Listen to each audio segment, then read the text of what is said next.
right, let's take a look at Stonewall Jackson's Way. This is the original Avalon Hill one. Um,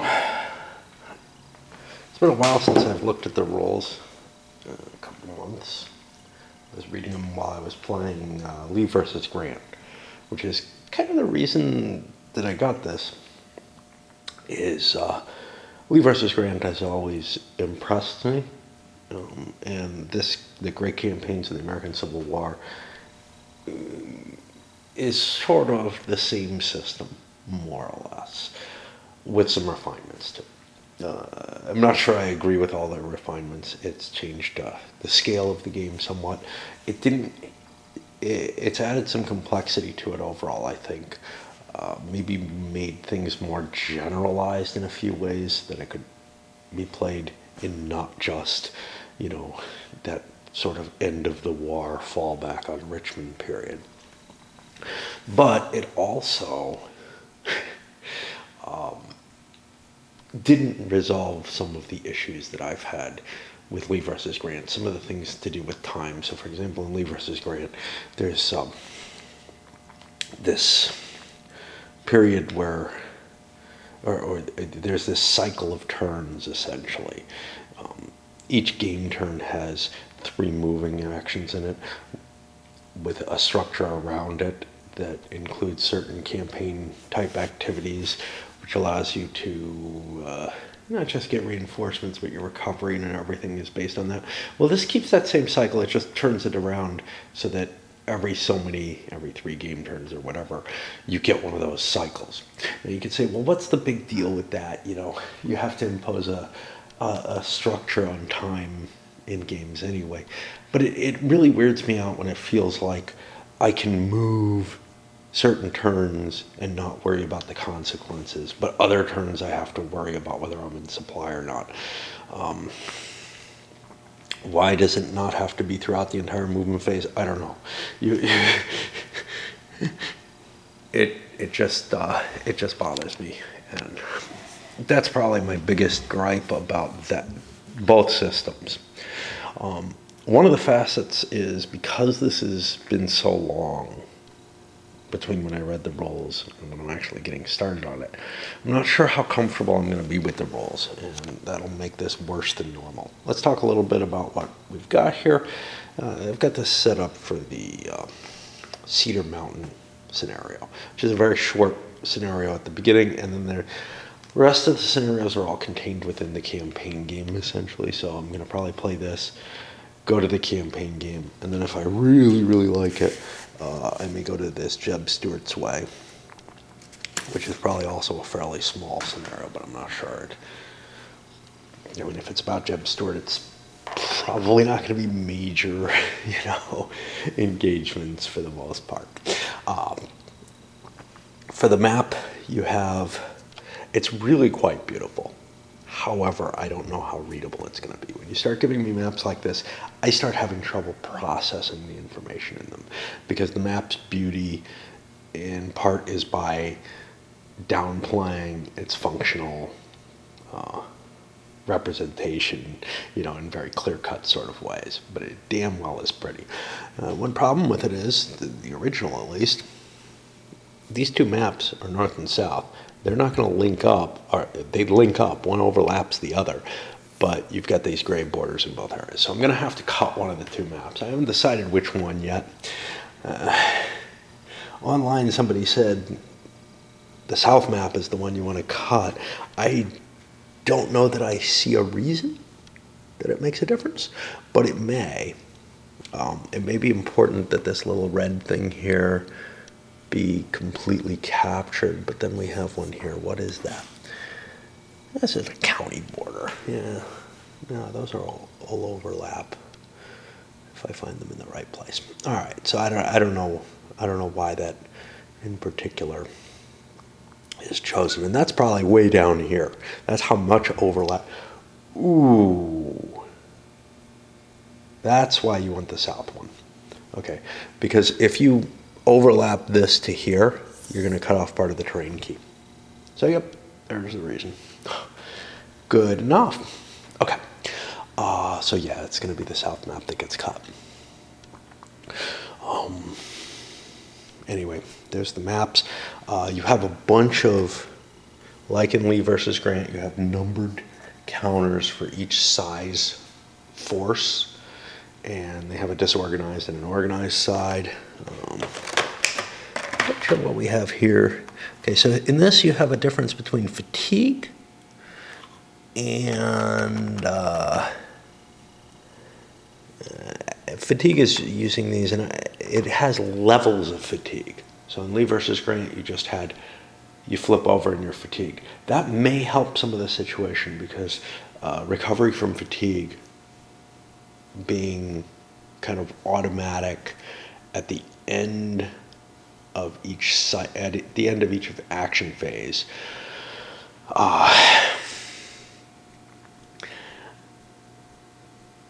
Imposed a little bit too much of a rigorous break between things, and by different layers of fatigue and recovery of a certain number of points of it between cycles, that may change a little bit of the dynamic there. A little bit towards what I'm talking about, but not terribly much. We have some force markers, which will take you over onto these player force displays. I don't remember if counters are hidden or not, so we'll talk about that. I don't know why these are here. These are extra. These are core leaders that I don't have over there. I think these are counters that were already sorted, and then I put my new clips into baggies because I bought this used, of course. We have depots, which I don't think are as exciting as they are in the other bridging trains. Okay, we have demoralization levels as well, where you're not just demoralized. You can take multiple layers of it. Trying to see what else. Entrenchments and such not. Okay. For the actual units, in Lee versus Grant, you had leaders with force strength. Here you have a layer above that. You don't just have leaders, you have something that's very similar to leaders, which is units, official units. And they have some values on them, which we can look at in a moment. Again, it's been a while for me, so I don't really remember what these values are. And those are what hold the strength points. And above them, you have core leaders. And above that, all that, you have army leaders even.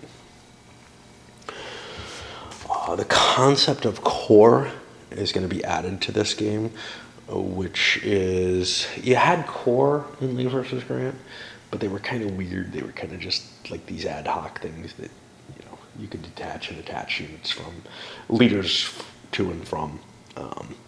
Here, the core are more groupings that you can actually activate at once. So you can move several of your units, which are kind of like many, many more leaders under the auspice of one core. All right. Now, this scenario uses the basic game rules. We'll see if we can make it through the full rules without going over anything.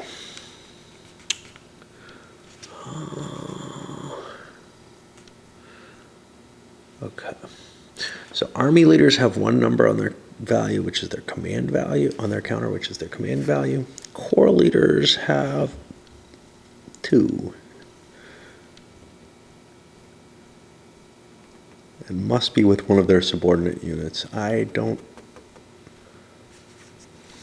hoping there's a better distinguisher. Here we go. Okay. So the core leader has a command value on the right and a tactical value on the left. And the tactical value is another big enhancement or change to the game, which means these commanders actually have an effect on the combat directly. In Lee versus Grant, you don't have that. For the actual combat units, they also have a tactical value, and they have an artillery value associated with them, which means some of the units will just be better at fighting because they have more artillery attached to them. However that matters. We go over the fatigue here. Yeah. So as you do things, you give fatigue increases. As you rest, they go away. Units have a zone of control. Command radius is defined here as 3 or fewer hexes between the units. Terrain's irrelevant, but it cannot enter enemy occupied or enemy zones of control. All right. The sequence of play starts with a random events phase in the advanced game, and you roll and stuff happens. The advanced game scenarios are the longer ones, so a random event could have a major effect on one of the basic scenarios. So you don't really want it on a short scenario. You get your reinforcements on the map. You're able to move corps and army leaders to different units. Basically, if you want your commander in charge, stacked with a different unit at the beginning of the turn, you can do that here. Supply lines can be repaired. These are railroad stations. You check your supply status and probably the effects there, which might reduce strength points. We'll see that in Lee versus Grant that was by chart, and I bet it is here too. And you can attach substitute units, regiments to units. We have a few of these kind of breakout units here, which aren't associated with a particular command. That allows you to, send a small force out under, without any tactical value or artillery value. We got one. Well, no, this is actually a regular unit. But you can use them to help transfer units, I guess, or strength points. Okay, then we go to the main part of the game, which is the action phase. This is going to have an initiative segment. You roll dice. Person with a higher roll gets the initiative. Wins the choice and can either take an action or pass. There's a little different in this one. We'll talk about it in a moment. If you have the initiative, you must perform a single action with an eligible leader unit, and then you go back and do another one of these.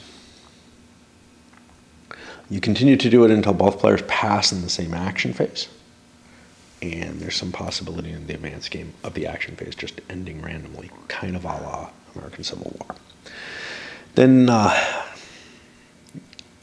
the end of the action cycle, and every unit basically gets to be used once, the eligible units can entrench, build bridges, and recover from fatigue, disorganization, and demoralization,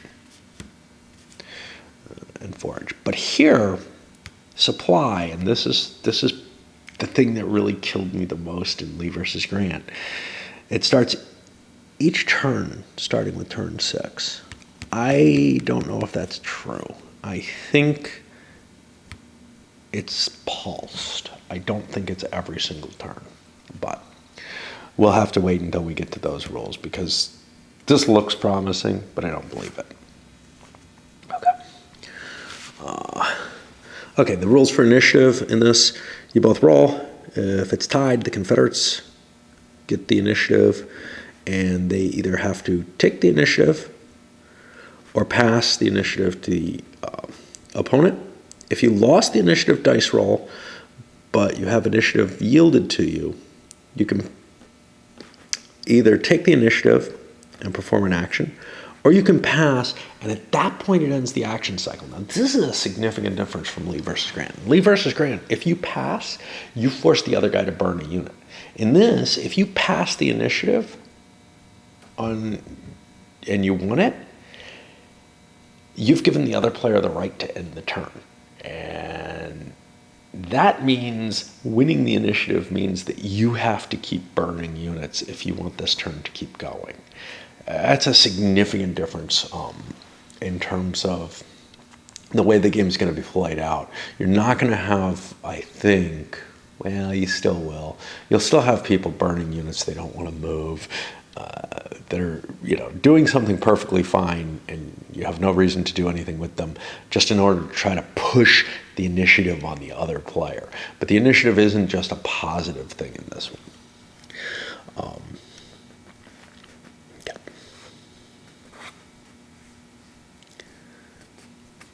As soon as you complete an action, you go to another one, you do initiative again, and keep going. Okay, so if both players pass in the same action phase, then the action cycle ends. And then we go further in the turn. And I believe that's the only way it ends in the base game. The advanced game has other rules. Maybe we should look at those, right? This is one reason I don't like splitting rolls. Turns 3 to 11 was easy enough to find. If both players roll a 1 for initiative, there's a possibility the action cycle is going to end. On a 1 or 2 it ends. Then on turn 12, it gets a little bit more likely. It's just some possibility of it ending unexpectedly. And that won't happen in the first couple turns of the scenario for whatever reason, because that's when the important stuff's happening and you don't want to mess up the campaign too much. I don't know. Okay, so what things can you do? Well, you can march. You can activate a core leader. That's to move a grouping of units of the entire core. You can burn railroad stations, and you can do a core assault, which is all the units in the core can attack something they're already adjacent to, if I recall correctly. Okay, march, you pick a unit. It can do a march action. It has to be fatigue level 3 or less. If you hit fatigue 4, you basically stop being able to do anything, which is kind of like Lee versus Grant being fatigued. But here we have, you can go back to a unit that's already been used and fatigue it more for a forced march after you've already visited it. So you don't have sort of fatigue markers on the back of the counters, as it were, which was the way Lee versus Grant did it. Oh yeah, I used this unit. That's not the case anymore. Now, what's the back side of these units? Out of supply. Okay, that makes sense. All right.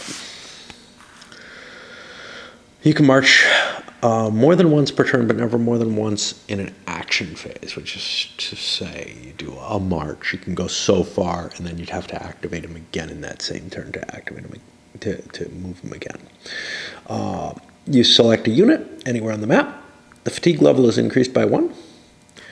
And if you're up to fatigue 3 or 4, you're going to have to make a die roll for an extended march. But I have to show these. Big set of charts and tables. I hope this is on here. Yeah. So there's the extended march table, and the results are a possible disorganization for forced marching based on the unit that you are, the command that you're in. Okay. And movement allowance in this, like in Lee versus Grant, is random. I like that in a game. It's one thing that I think too few games actually use. They give you a fixed movement allowance with all the randomness kind of baked into just the combat results table. So you can really focus on trying to position your pieces as best as you can to get the optimal chart result, and then you roll one die. Here, things might not show up where you want them to at the time you want them to, and that just pleases me. The Union rolls a die. Okay, Union infantry gets its die roll movement points. Confederate infantry gets 1 more than its die roll of infantry. Union cavalry, 2 dice. Confederate cav, 2 dice plus 1. Very similar. However, there's a possibility of cav retreat interfering with your movement allowance. If they're next to you, they can also retreat if you move next to them during the movement. You can enhance your movement points by making a force march. You have to announce this, I believe, before you roll, and you gain some movement points.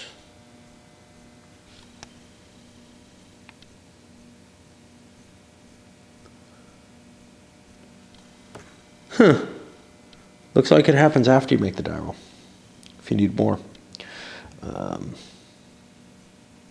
It has to be an organized unit. It will automatically be disorganized. This is different from extended march. If you're force marching, you roll 1 die and subtract 1 from the die roll. With infantry, with cav, you roll 2 dice and subtract 1 from the die roll. This is additional movement points from what you have here. So you can see, can you make it on your base die roll? And then is it worth disorganizing your force in order to push it a little harder? You're not going to do this to go into combat probably. And your strength marker is replaced with a new disorganized strength marker, 1 less than the one being removed. So you also lose a point of manpower, which is pretty nasty. Okay. There's a little active movement point marker, so you can count your movement points as you go. This is very much like Lee versus Grant as well. You got a little track here, and you just count them off, because things may happen during your movement to pause your movement, and you want to have a mnemonic device there. Okay, we talked about extended march. Yeah, you roll on the table and you see if you're disorganized. Well, if you're already disorganized, wait, maybe this is, yeah. Okay, if you're already disorganized on an extended march, you lose a manpower as well. I mean, you're already disorganized, so nothing further happens there. Okay, activating a corps leader allows you to do consecutive march actions with eligible military units in the same action phase. You pick one corps leader. He has to have at least one of his military units belonging to his corps in his command radius. One of those units must be a fatigue level of 3 or less. You select a single corps leader anywhere on the map. You must select military units belonging to that corps that are within his command radius. They all have to be fatigue level 3 or less that you select. You place corps activation marker on top of each unit selected to remind you you're moving them. You don't have to select every unit that's within the command radius, but you must select one. Some units don't have a corps association, in which case they cannot be selected for this.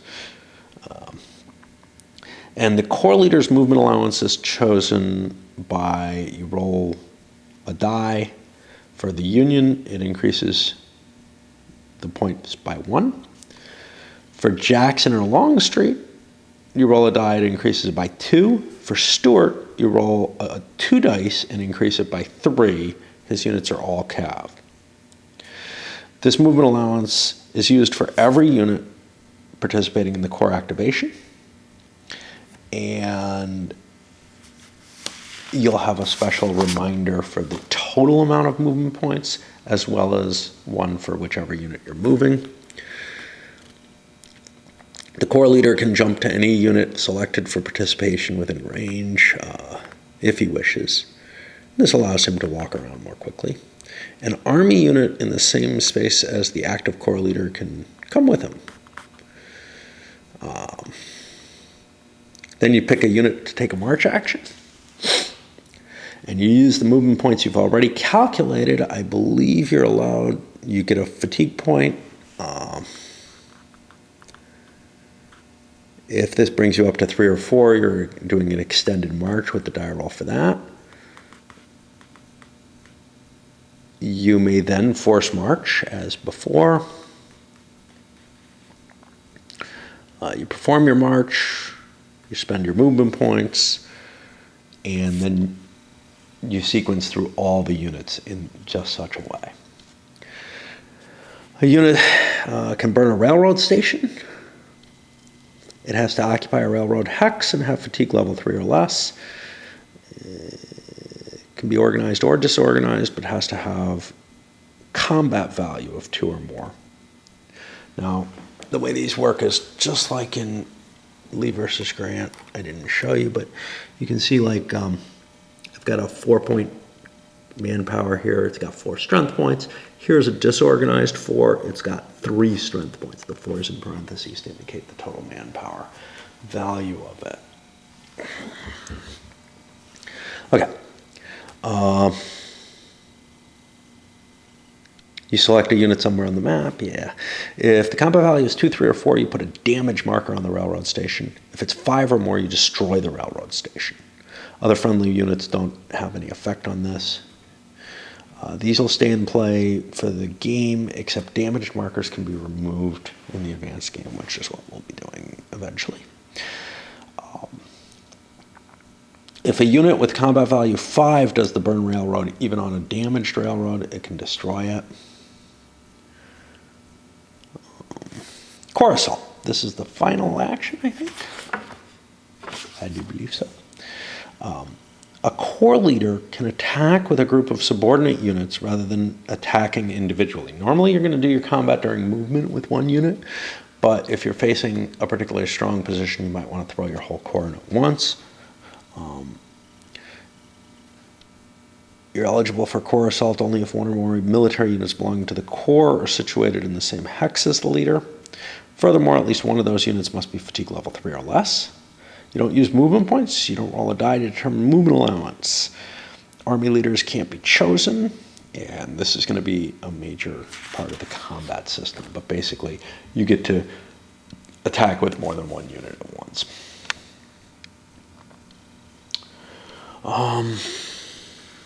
Okay, let's run through movement, and then we'll probably take a little break. Movement's going to be like normal games. I mean, you look at your terrain key, you look at the terrain chart and see what it costs to move. It might be different during rain. There's some special notes here. Unit may not exit unless it starts its march. What the hell? F. Exit enemy zone of control. Yeah. Okay.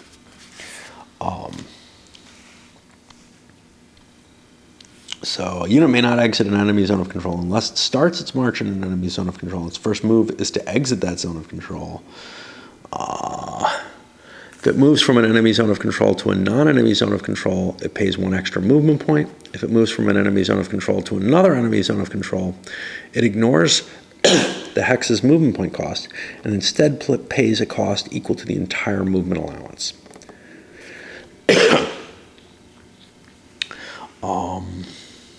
Entering a zone of control stops your movement, which is why you can only leave one at the beginning of your turn. There's some special rules of places you can't enter.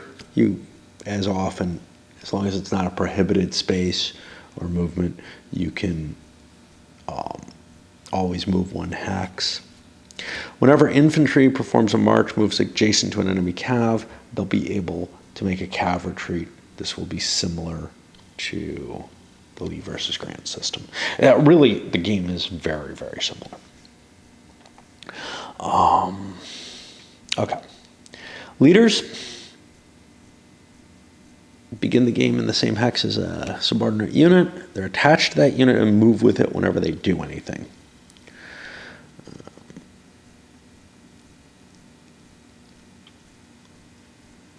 You have to always be attached, but you can transfer either during the leader transfer phase at the beginning of the turn, and I think you're just able to jump wherever the hell. 20 hex range. And during core leader actions, you're allowed to make a transfer as well to one of the active units. Force markers are just holding box representations.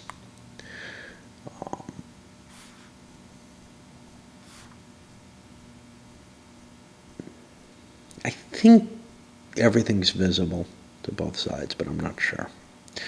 A unit's fatigue level is increased when it performs an action. Once it hits 4, you can no longer do anything.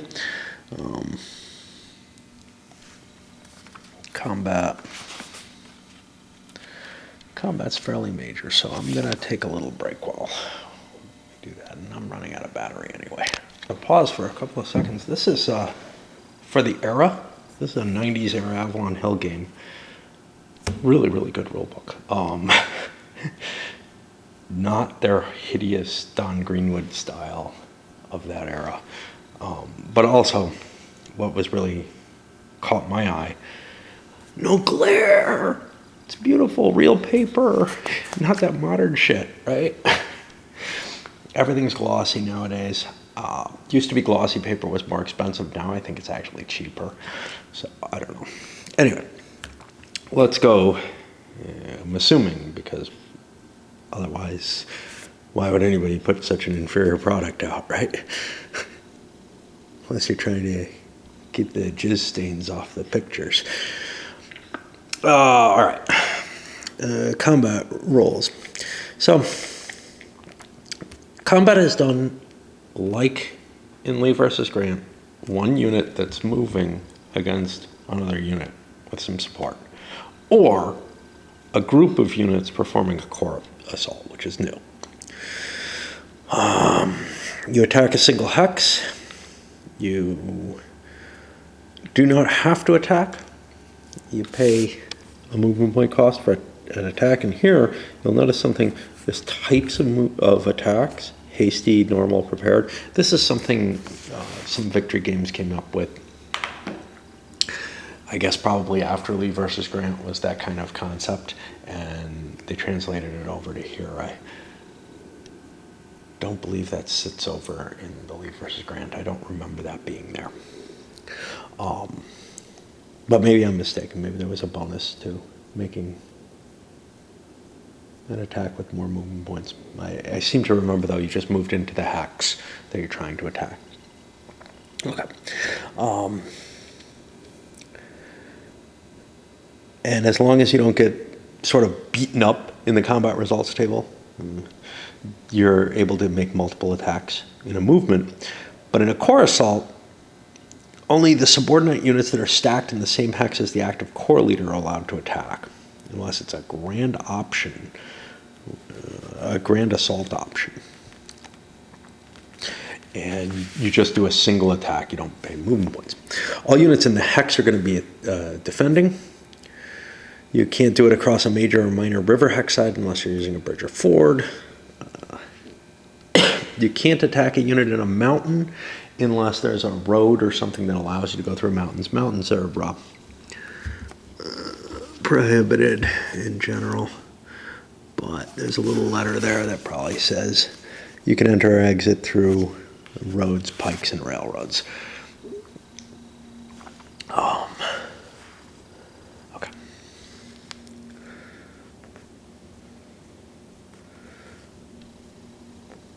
You state the target. You state the attack of it, the type of attack, which is these column of route costs no extra movement points. I believe you still have to pay the movement points to enter the hex, though.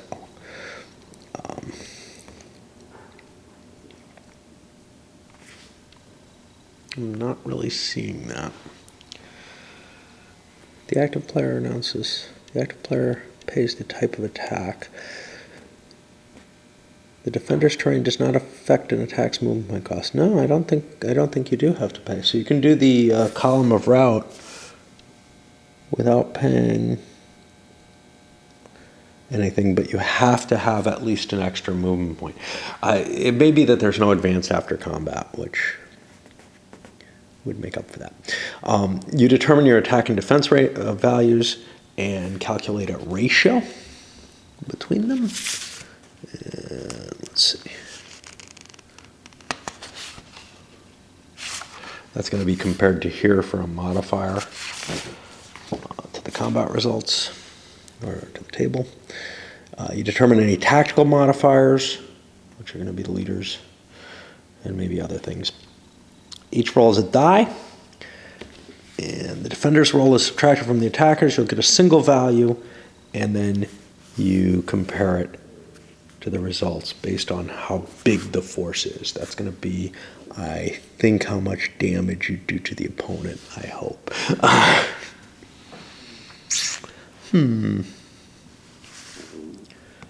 That was promising. Yeah, no, this is how much damage I think you take to yourself. So how big you are is going to affect how much damage you take, which I've always been a little iffy about, but of course your ratio is going to figure into that. So If the marching unit has remaining movement points and it doesn't have to end its action, it can do further march actions. If it has no more movement points or the combat result calls for the march to end, then we go to a different action phase. Okay. Well, maybe. It could be a core movement action, in which case you'd go to the next unit. That's kind of a typo. There's no errata available for this game that I could find, so there may be some issues. I've got one issue with setup that I think is just wrong. I have no 18-point counters for the Confederacy, but there's a unit with an 18-point counter supposed to be under it. Okay. And there may be a few other things. Okay, for core attack, the core leader is selected if he has units adjacent in his hex adjacent to an enemy unit, fatigue level 3 or less. Movement allowance is not calculated, and movement points are not used. This is, he doesn't get to pick a type of attack. The active player selects an eligible core leader. He chooses units in that hex. Each unit in that hex gets a point of fatigue. This does not count as an extended march, so you're not going to have a possibility of getting disorganized just by attacking, even if you're very tired. The enemy is allowed to do a cav retreat. The active player rolls a die and compares it to the active leader's command value. If this is equal or less than the command value, the core assault takes place. If it's greater, it doesn't. If it doesn't occur, the units still gain their fatigue. Then he declares the target of his attack. If a friendly army leader is situated within command radius of the active core leader, he can attempt a grand assault. A successful grand assault will allow additional units to join in. You determine attack and defense values, ratio modifier, tactical modifier, including a +1 core assault modifier. The attacker and defender each roll a die and take the results as indicated before. Okay, if the friendly army leader is within command radius of an active core leader and it's a core attack, it could be a grand assault. You can only do one grand assault per action phase, though, which is pretty obvious because this can only be done in core assault, right? Yeah, it's only in the core assault procedure, so I don't know. You don't really need that disclaimer. The active player rolls a die and compares the die roll with the army leader's command value. If it's equal to or less than his command value, then a grand assault takes place. If it's greater, then all we get is the core assault that was already checked for.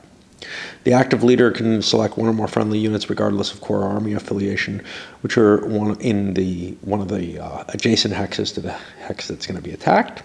They must have fatigue level 3 or less. They must be eligible to participate in the attack. They cannot be chosen if they're part of the core assault. Each unit selected has its fatigue level increased by 1. Each unit gains a new fatigue marker. Not an extended march.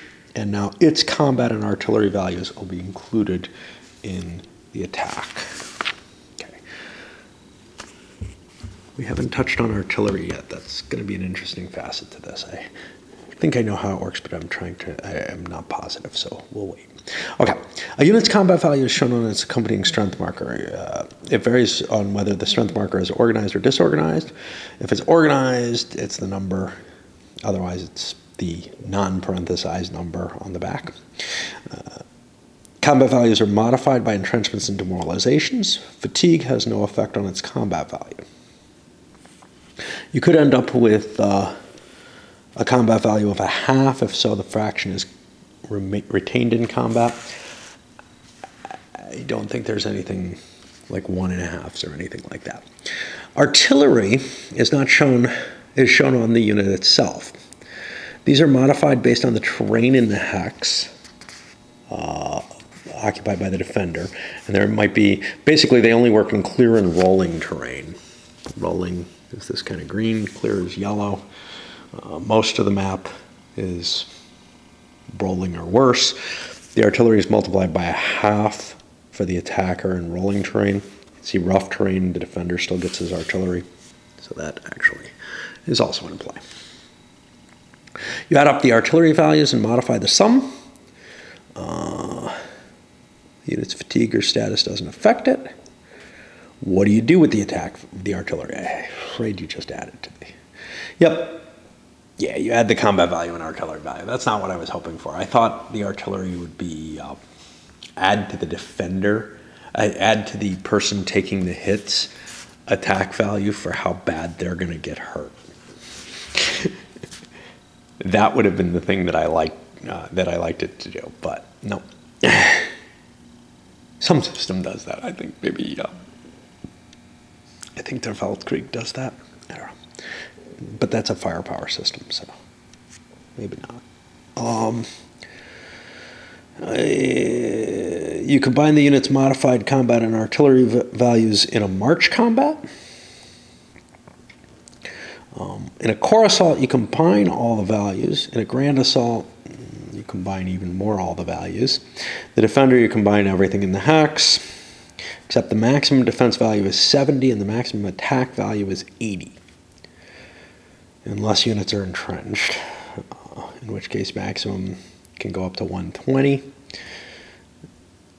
Or if all are entrenched, up to 160. The first was half. In a grand assault, the total attack can exceed 80 as long as each hex doesn't exceed 80. God. All right, die roll modifiers. The first one's the ratio. You compare the two attack values, you get a modifier. Tactical value. The attackers must be modified by the tactical modifier. The defender determines his highest tactical value among his units and leaders in the hex. And the attacker makes the same determination for all his units. The corps leader can contribute his tactical value only if he is stacked in the same hex as an attacking unit. Army leaders aren't involved. And you just make a comparison, and whoever has the highest single tactical rating gets a bonus in their direction. Defender, terrain. Bridges and fords are worth 2 points to the defender. Creeks are worth 1, I think. Unless the defender's also in a mountain. Mountain hex is worth 2. Unless the attacker's in the mountain, in which case it's only worth 1. Okay. Different combats. Column of route is a -3 to the attacker. Hasty is -1. And prepared is +1 normal. No effect. Corps assault. Corps assault automatically gives you a prepared attack +1. General Lee. If Jackson, Longstreet, or Stewart takes a corps assault and Lee is stacked in the same hex as that leader, the Confederate player gets an additional +1. It doesn't matter whether a grand assault is happening. If units are partially or completely, this is very much like Lee versus Grant. If you're partially or completely surrounded by the enemy, there's a bonus. So if you're completely surrounded, there's a +4 bonus to the attacker. If all 6 hexes, so if you're completely surrounded in the enemy by units in zones of control and the enemy doesn't have units there. If you're completely surrounded by units in zones of control, but the defender has a unit to trace back from, then it's a +3 bonus. If 5 of the 6 hexes are enemy occupied or zone of control, and all of them are not occupied by units friendly to the defender, the attacker gets 2 to the die roll, i.e. if he's got an escape route, but only 1. And then if 5 of the 6 hexes are occupied by the units or zones of control, and there's an escape route, but there's also a unit defending that escape route, essentially, a unit somewhere in those zones of control, doesn't matter where, it could be way over here. A pinning force, it's only a +1 bonus. Low combat value of enemy units surrounding a defender may reduce or negate a flank bonus. If enemy units occupy or exert a zone of control, and those have a combined combat value less than 1/5 of the defender's combined combat value, the hex doesn't count as enemy occupied. This is a relaxation of the Lee versus Grant situation where you had to have at least 50% to affect the combat. Okay, what are the results on this table? Well, Big D is disorganized, fatigued. You go all the way up to fatigue level 4. and you get a disorganized. You can't expend more movement points. The strength markers flip to the disorganized mark side where it's weakened. Okay. Fatigue is an F. You get 2 points of fatigue. Little f is you get 1 point of fatigue. Neither of these stop you from continuing if you're currently moving. E is end action. Again, that's on a per unit basis, I'm pretty sure. So if you're doing like a core activation, not a core assault, but a core activation, the next unit would get a chance to do something. Little r is a retreat, and big R is a route demoralize. You gain a demoralized 1 marker. This is something different from disorganized. If you already have such a marker, you go to demoralize 2. A is an advance that'll allow the attacker to advance after combat. Which is kind of neat because it looks like you can enter a hex without paying movement points in some cases. Like you can in a lot of operational style games that are not as detailed as this, you know, your sort of traditional Avalon Hill classics and stuff. You can run up to the edge of the enemy unit and then maybe get an advance by hitting them. If there's a number, that's how much manpower you take as a loss. You reduce your strength marker to the appropriate one. In a march action, the attacker's letter and number applies only to the active unit, even if other units are in the hex. In a core action, the letter applies to each participating unit, including a grand assault. The number applies to the attacking force as a whole, which can be divided up as you wish. Flank units will not be affected by any of this, though, i.e. units that aren't actually attacking. They're just giving modifiers due to flanking. The defender's letter applies to each defending unit. The defending's number applies to the force as a whole. As long as the number is fully applied, the defender can apply it however he likes. Entrenchments and defense. If your combat values are enhanced due to entrenchments, the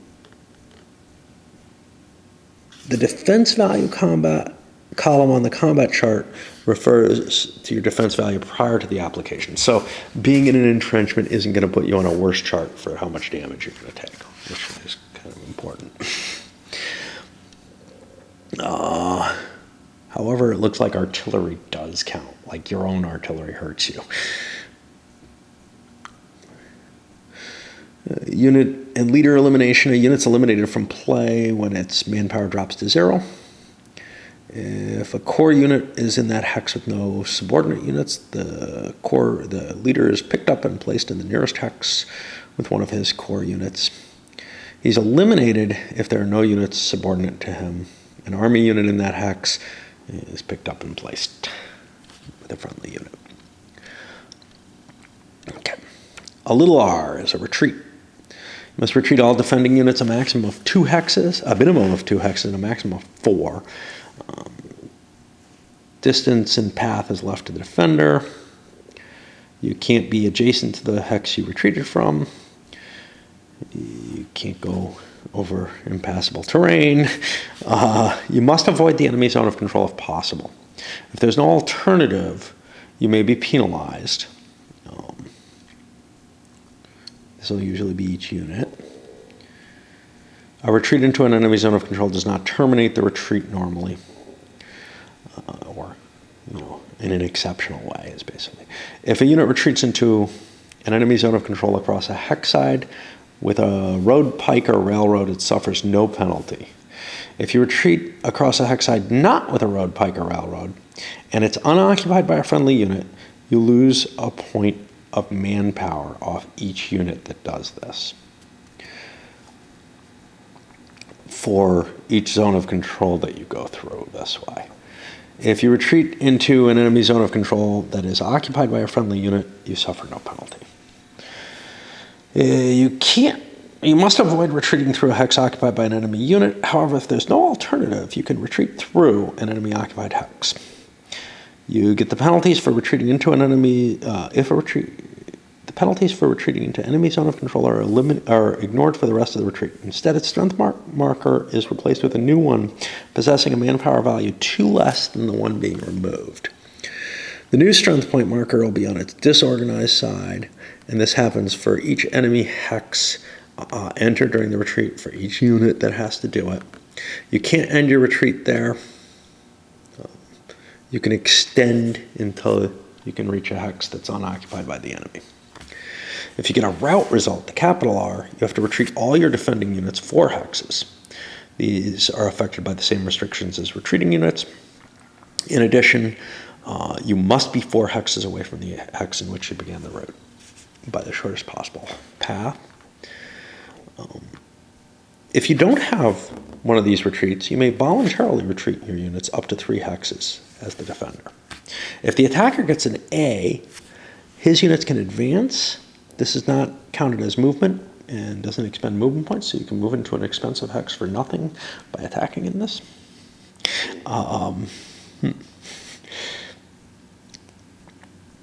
Battle lost.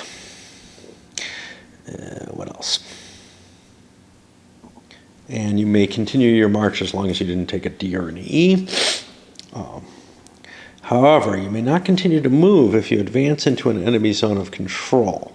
In this case, you must either attack again or end the current march operation. Leaders can advance with subordinate units and must if they don't leave anything behind. Cav retreats. Okay, we're getting there. Okay.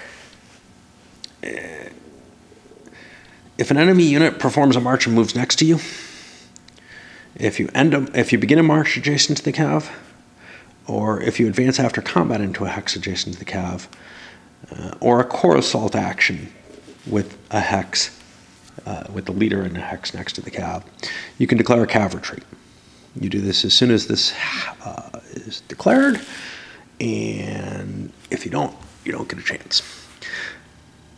Sounds like my turkeys are back. Haven't seen deer in a while.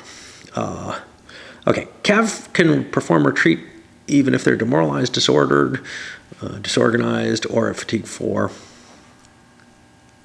I have to see them. I'm sorry. Well, I went around looking for them. I can hear them, but I don't know where they are. Anyway, cav player rolls a die. Modified roll is halved, and this is the number of movement points that you take away from the moving unit. This is not going to affect a core assault because there's no movement points. If that roll before modification and halving is a 1, the cav unit's strength point marker is replaced with 1 less, and it'll be disorganized. The cav unit must retreat 4 hexes subject to retreat restrictions. However, you can go through enemy zone of control without suffering penalties. You still have to try to avoid them. After executing the retreat, the cav unit's fatigue level is increased by 2. And the strength marker is flipped to disorganized no matter what. When the retreat's done, the enemy gets to continue his move if he still has movement points. So basically what you're doing, and the same as Lee versus Grant, is you're taking away enemy movement points at a cost to your cav a little bit. Potentially manpower, certainly you're going to be disorganized. And you give up some ground with them. But it serves as a useful screening opportunity to prevent attacks and such not, and deeper penetrations. The modifiers, depends on the terrain you're in. The worse the terrain that the cav's in, if it's in a mountain, it's +3. If there's a bridge or fort, it's +2. The nastier the die roll is on the enemy. However, if you're very small, strength of 1, high fatigue, or if your combat value is less than 1. If you're only one cav unit and you have a combat value of less than 1, you're going to have less likelihood of actually impacting the enemy as you retreat. You can retreat with multiple cav at the same time. They do it together. They roll 1 die. All units must end the retreat in the same hex. Only 1 strength point is risked.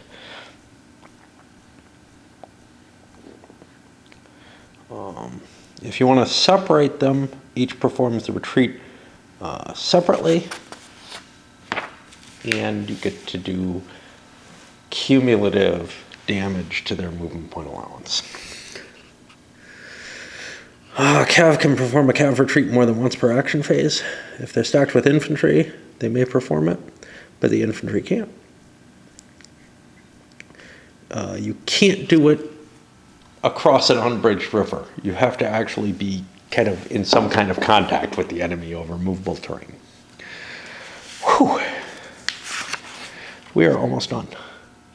Let's finish up the basic game rules, and then we'll take a little break.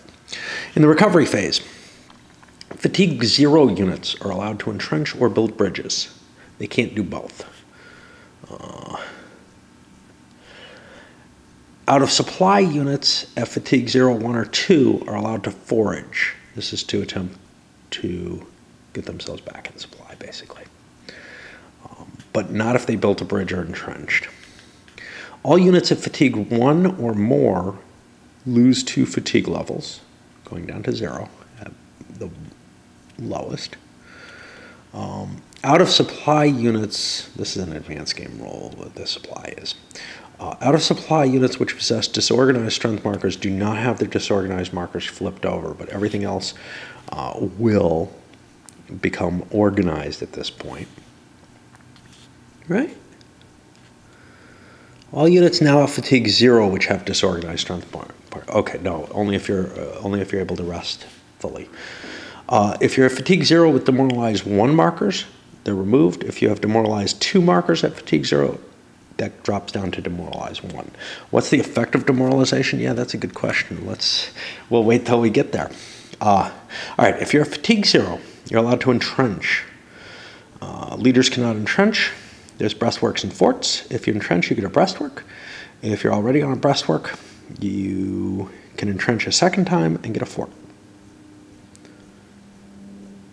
Well, it looks like you have to entrench twice more to gain a fort. I guess. I don't know how we mark that. As a reminder, turn the breastwork sideways. Yeah, okay. That's a little different. Before it used to just flip to forts immediately. These are going to be multipliers to your strength points for combat values, but not artillery value. And they only affect you on defending. We'll see what the effect of supply and lines of communication are, and strength points and entrenchment and all that. I bet you they keep that because that was kind of interesting, but it causes some weirdness in the game. Okay, minor and major rivers can only be crossed with bridges and fords. There's a modifier attacking across a bridge or ford. There are a lot of permanent bridges on the map. However, one of them can be dismantled. Roads crossing creeks are not considered bridges or fords.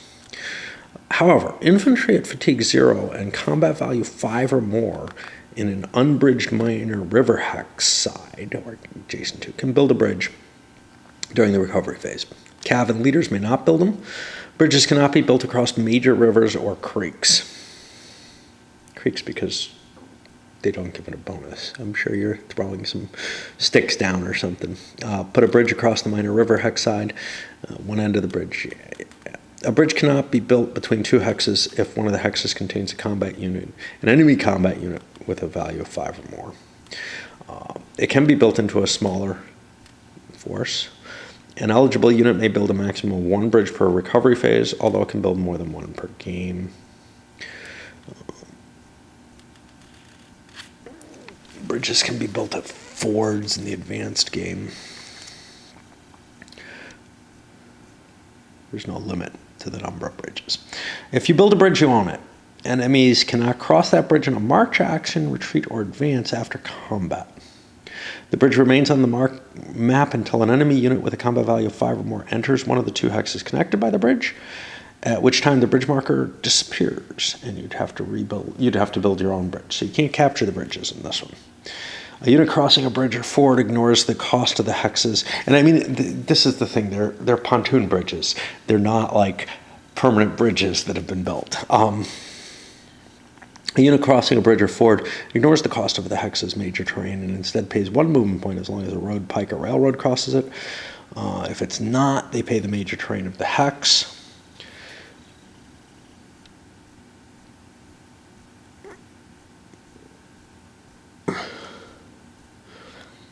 A bridge built by a unit is not considered to have a road running across it unless it is considered to have a road running across it as long as both hexes connected to the bridge have roads or pikes on them. Otherwise, it's not considered to have a road. This won't apply with railroads because I don't know why. I don't have a good argument one way or the other. Demoralization. You get demoralizations during combat from route results.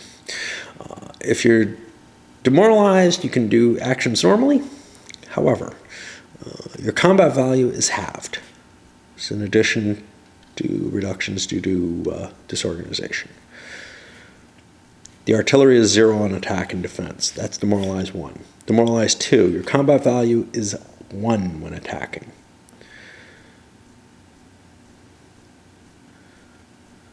When defending, you have normal combat. Whoa.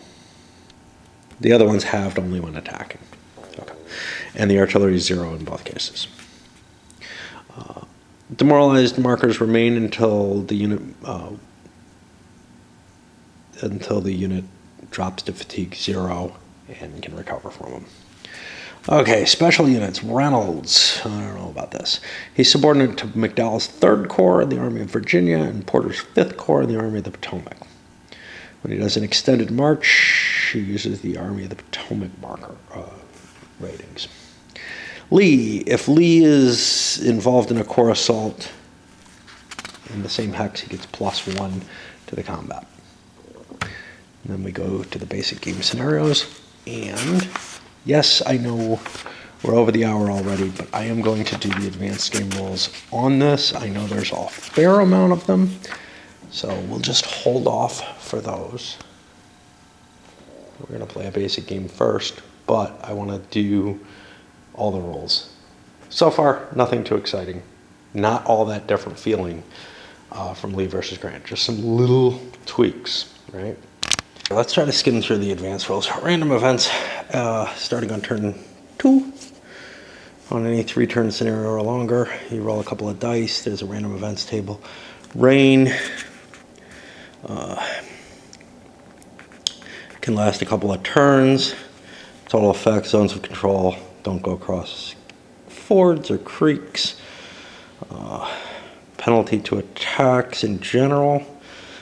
Basically, fords and creeks, I think, become impassable unless they have a road or something across them. Roads and railways become muddier, costing 2 movement points instead of 1. Minor and major rivers can only be crossed at bridges, not at fords. Creeks only on the roads, pikes, or railway. Trestles. You can't build bridges. Delay reinforcements, that causes one or the other player's reinforcements to be delayed from the current turn to the next turn. And this can go multiple turns if you keep getting these back. Accelerated reinforcements, this allows the next turn's reinforcements to come this turn. If you don't have any, it doesn't help. Command paralysis, 1 for each side. Infantry units lose a couple of points off their movement allowance. Cavalry lose more. They can't force march, and you can't do a corps assault. There are never random events on turn 1. I have to scratch, but my hand, and I keep trying to do it with my beard or something, but the glove isn't helping. We already talked about this, turn 3 through 11. If you both roll 1s, there's a 1 or a 2, the action cycle ends immediately, so you don't get to do all your stuff. And turns 12 or later, if they're both 1s, it ends on a 50-50. Okay, I got a scratch. Railroad movement. Only Union infantry can move by rail, and only on turns turns 7, 8, and 9 in the advanced game. I don't know how many turns there are. Oh, I'm so itchy. Must start in one of the railway stations listed here, and it declares a march, gets a point of fatigue. This could be an extended march on the choo-choo, and you can go up to 35 hexes along continuous rail hexes, not entering a zone of control, a damaged or destroyed marker in a railroad station. You can transit Union-occupied hexes without penalty. You may not enter a non-railroad hex throughout the march.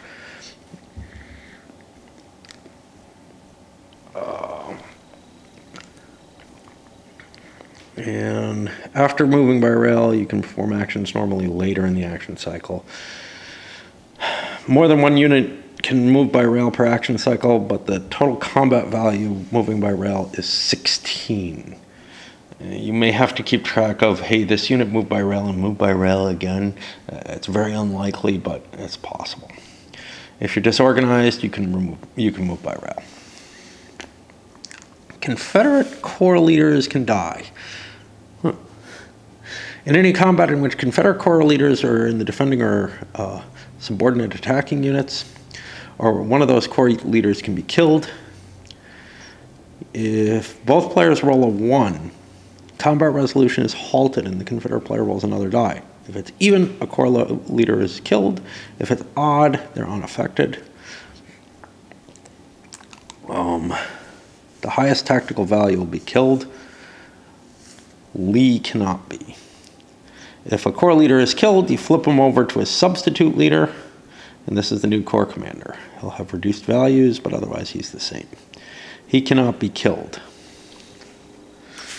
Union panic. Any combat result that contains an asterisk. And you can see there's some over here on the defender side. Is it going to cause a Union panic? This can happen once per game, for the remainder of the turn in which the panic happens, and the next turn, he subtracts 1 from all combat die rolls, whether attacking or defending.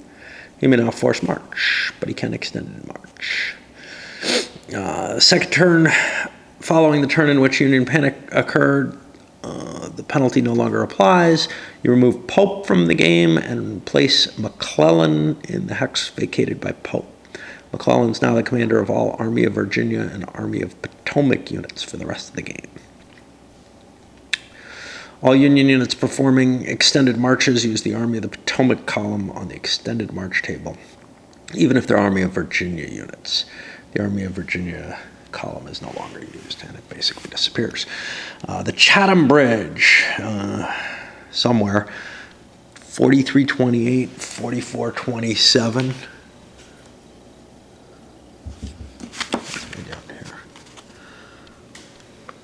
Down here at Fredericksburg. Hey, I've been there.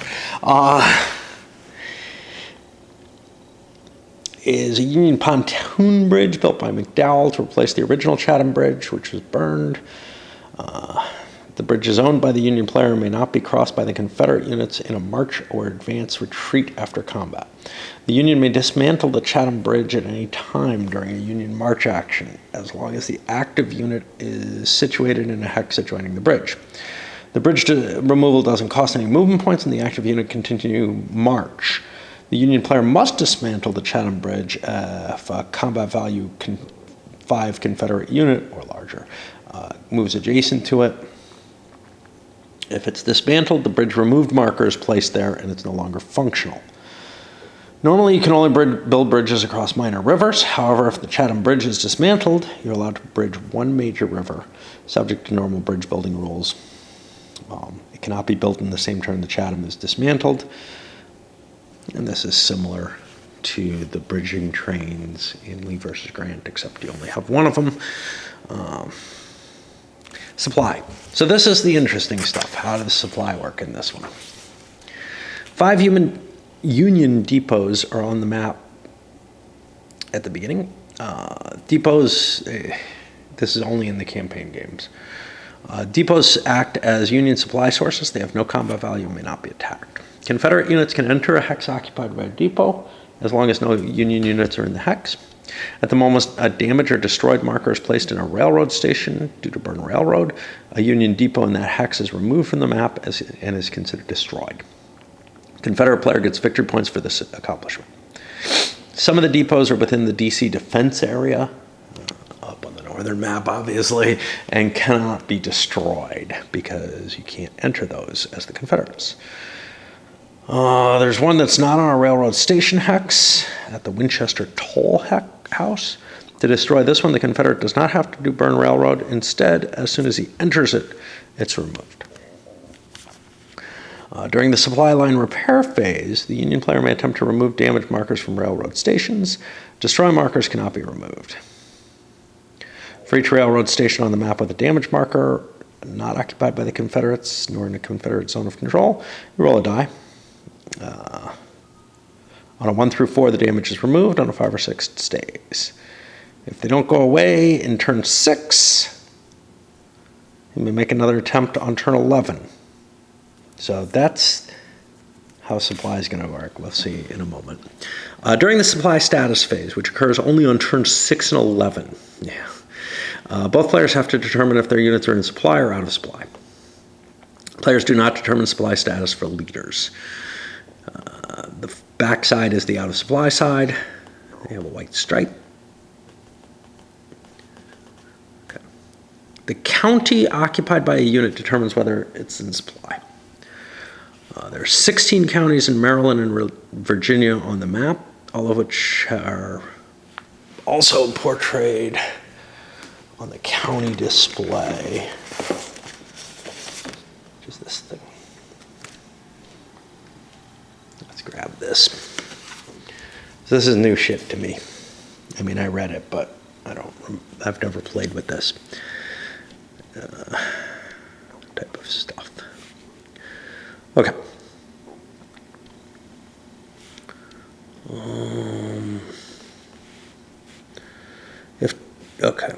The county occupied determines the supply status. All are part of a, if during a supply status phase, a Confederate unit is in one of the following 5 counties, it's in supply. And these are the red ones down here. If it's on its out of supply side, it'll be flipped to its front, and if it's already on its front, it stays. If during a supply status phase, the Confederate unit is in any county except those, it's out of supply. It gets flipped to its out of supply marker and does nothing further.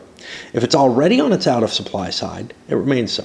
In addition, its strength drops by 1. A maximum of 2 Confederate units may be supplied per... Oh, wait. What's this shit?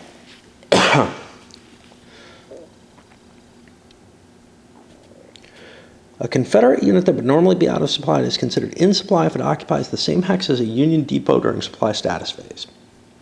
A maximum of 2 Confederate units may be supplied per depot.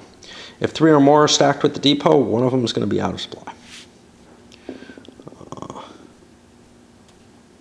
You have to actually be occupying the depot. The Union, which means you may not want to destroy those, right? The Union supply.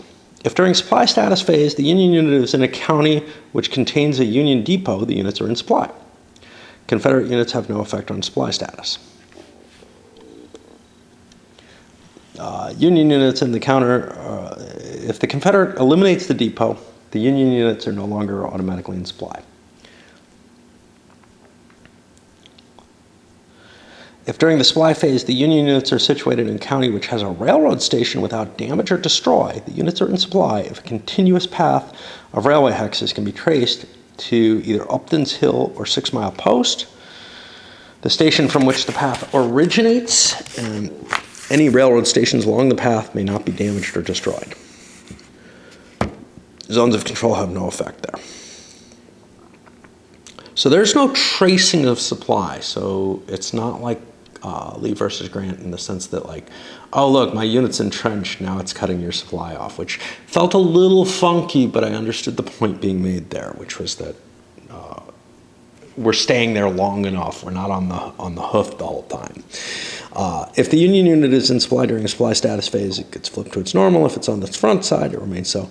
If it's out of supply, then it flips to its out of supply side and does nothing further. If it's already on its out of supply side and can't get back, it remains out of supply and loses 1 point of strength and becomes disorganized. Units which are in supply in phase 6 are in supply for the rest of the turns until they hit turn 11, at which point they again check. If you're in supply on turn 11, you'll be in supply for the rest of the game. If you're out of supply, you can do things normally. Your movement's not restricted. However, there are some penalties in recovery and supply effects phase. We'll get to that. You can try to fix this by foraging. In the recovery phase, if you're at fatigue level 0, 1, or 2, you can forage, but not if you built a bridge or entrenched. You determine the forage value of the county occupied by the unit by looking at the county display. These have two values, a Confederate forage value and a Union forage value.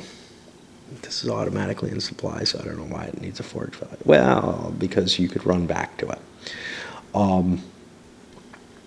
Roll a die and modify the roll by adding the unit's current fatigue level.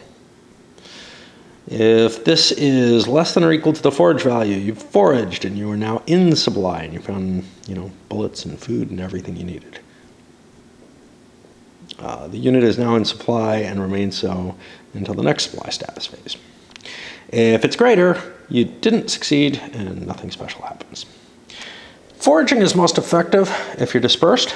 This is an optional roll, but a player may add 1 to the infantry unit's forage die roll for each friendly infantry unit that has already made a forage attempt in that unit's hex or any adjacent hex in the recovery phase. I like this idea, but if 3 infantry are stacked in the same hex and all attempted to forage, the first one would roll normally, the next one would have a +1 penalty, the next one +2.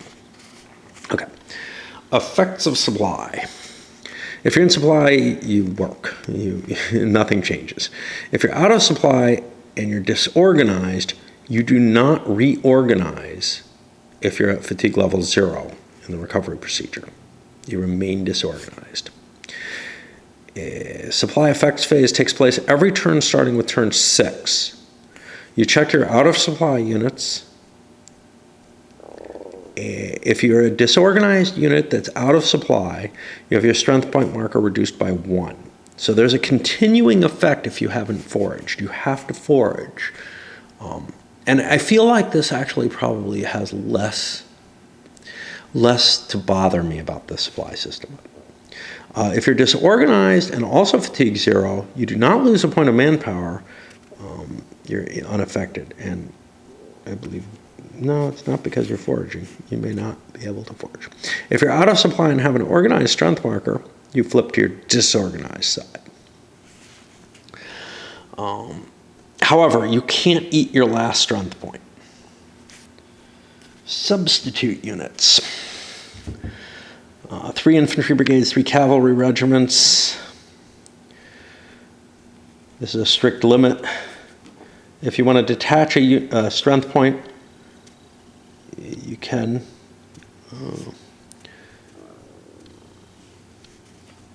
They're kind of shitty.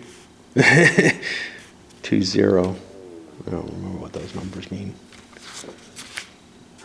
I don't remember shit anymore. I don't remember what command value matters. Okay, so tactical value. Command value is for the corps, right? Oh no, that's artillery on a unit. So yeah, that's tactical value. So the Cav are a little bit better in combat. Oh, I'm sorry, the infantry are a little better in combat. The Cav are not at all good. They function as a normal unit.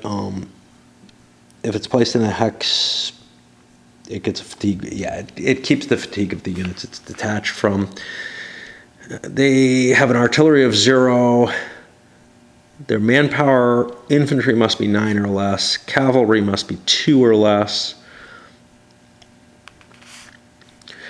You can attach to a friendly unit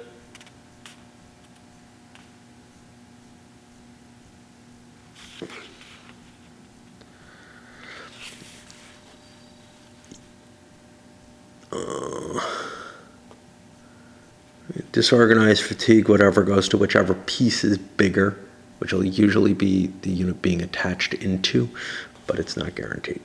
Okay, infantry cannot be raised above a manpower of 18 for divisions. Brigades can't go above 9. Regiments can't go above 2. For cav, brigades not above 4, regiments above 2. You keep the entrenchment of the larger force, I guess. Special Union attachment. You're going to have to swap batteries very quickly. Maybe not. Even though they're not substitutes, some Union units can attach to specific units. Griffin's Brigade can attach to Morrill, Syke, or Reynolds Division, all 5th Corps. Taylor can attach to Slocum or Smith, both 6. Kimball can attach to Sedgwick or Richardson. The 3rd Indiana and 6th New York Cav can attach to any Cav. Wagner's Regiment, the Purnell Legion, and the 9th Vermont and 60th New York Infantry Regiments can attach to any brigade or division. Confederates also, Evans can attach to any unit in Longstreet's Corps. The 2 Virginia Cav can attach to any cavalry brigade, and that is that. We will go over specific rules for the advanced game, which are really just scenario victory conditions. When we start that, there's basically 2 campaigns, a longer one and a shorter one. But first, we're going to play Cedar Mountain, which is a nice short little scenario. Get a feel for how the system feels a little different from Lee versus Grant on a tactical level before we tackle the main event. All right, let's send this up.